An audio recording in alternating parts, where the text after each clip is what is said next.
Hey, this is Flamingo the God, and I'm going to be doing my Relinquished Control deck profile for Yu-Gi-Oh! And it's for GOAT format. So let's just get right into it. You're on triple Relinquished, obviously, because it is a Relinquished deck. So you gotta run the 3 Relinquished. I love this card. Just being able to steal your opponent's monsters and get value off of them is just nutty. Then we run triple Manju to help search out either Relinquished or Black Illusion so that we can make him. This card's just amazing in the deck. Then we run 2 Magician of Faith just to help make sure we can get either our Pot of Greeds back. If we need a ritual spell, we can get that back. Many different uses with this card. Then we run 2 Tsukiyomi so we can do that Thousand Eyes flip flop combo. Or you could even just do it with Relinquished to keep flipping that down, and it does the exact same thing, but your opponent can still attack it. The 1 Sinister Serpent because he's really good and he's probably the best thing to tribute for Relinquished because he'll just bring himself back so you can keep doing it over and over again. 1 Sangan, another really card to tribute for Relinquished. That way you can search for the Sinister Serpent or Senju, Maju, or even a Sonic Bird if you need it. And then we run the 1 Breaker to help get rid of our opponent's back row. The 1 Tribe to help kill our opponent's monsters so that we can potentially hit him for a game. The 1 Warrior Lady just to help banish problematic monsters. And then 1 Senju and 1 Sonic Bird. This one searches ritual monsters, this one searches ritual spells. So these are just helpful to get the other cards you need. We then run for tribute monsters. We only run 1, and that's Mr. Jinzo. He's really good. No trap cards.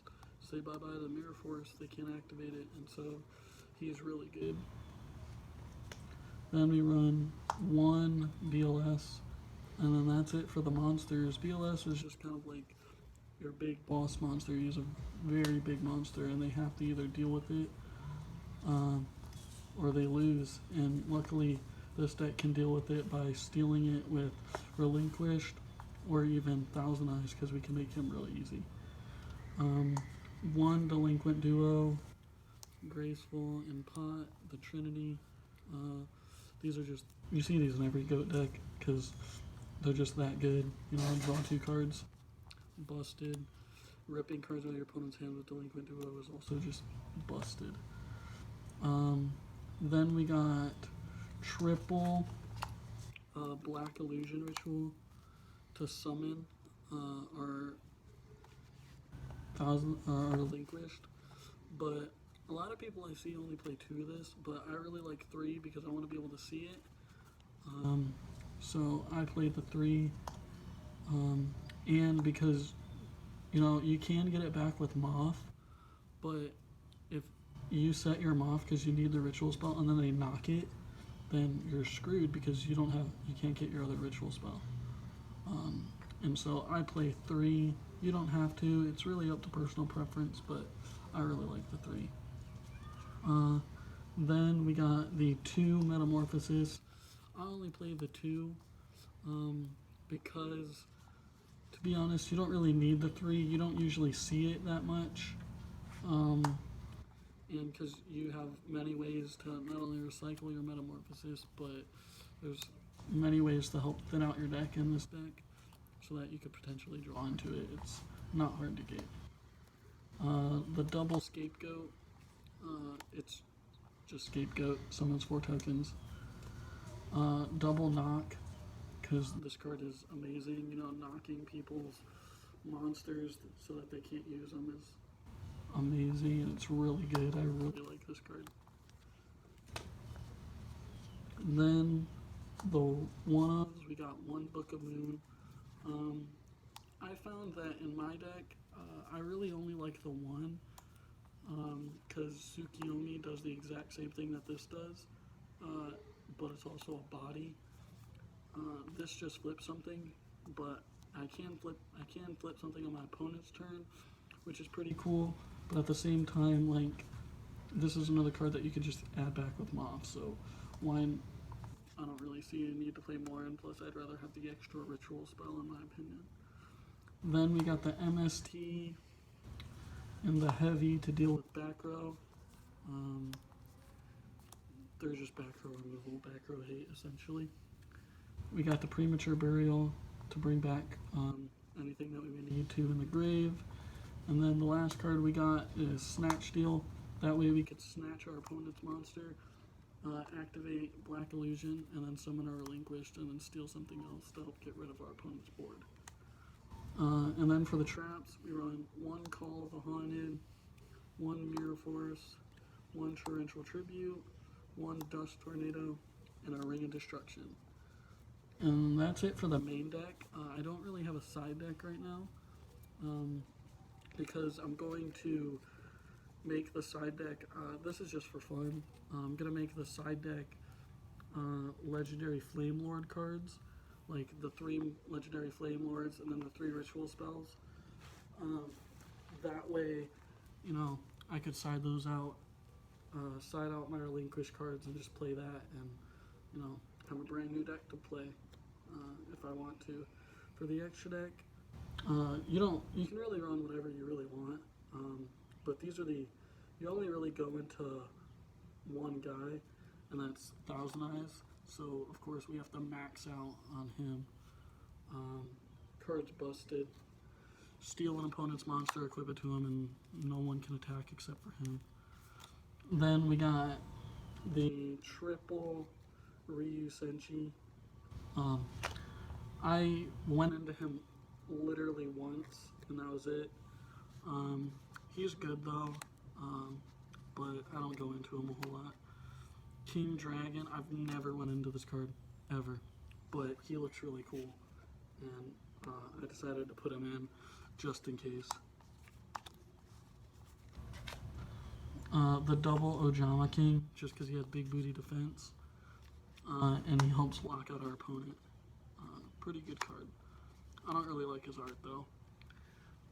2 Darkbleed. I've went into him once, and he's pretty good. He's not the best, but he is pretty good. He has a little bit higher attack than Ryu Senshi, and so he's a little bit harder to kill by just attacking, and he can also get over a little bit more monsters.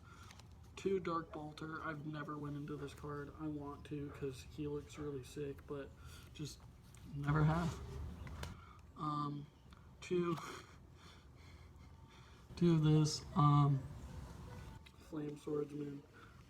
Never went into him, but I got him in a trade, and I was like, I'm not gonna use them, so I might as well just put them in here because they look cool. 1 Dragoness. I've gone into her a few times because you can metamorph your Sangan, turn it into this, and then your Sangan gets its effect, which is pretty sick. I like this card. I've gone into it a few times. And then 1 Fiend Skull. I really like this card. This card's really sick. He's kind of difficult to make, but if you can, then he's pretty good. Then we got Last Warrior from Another Planet. This card is nutty. You summon this against people, they don't know what to do because they can't really do anything, so he's just sitting there like, it just wins games. I've summoned him once, and I won. 1 Gatling Dragon. I've never gone into this card, but he looks sick, so might as well. And then we run the 4 goat tokens to go with our scapegoats. And that is my Relinquished control deck for goat. I hope y'all enjoyed. Stay tuned. I will post more goat videos. For goat decks, I have quite a few in here. There's 2 here, and then 1 here, and then I got 2 more decks coming in the mail that I ordered. So it'll be really fun. I love goat. I like it in many aspects more than normal Yu-Gi-Oh. So stay tuned. I want to start doing goat format battles. So stay tuned, see if we can do that. Have a great day. Bye.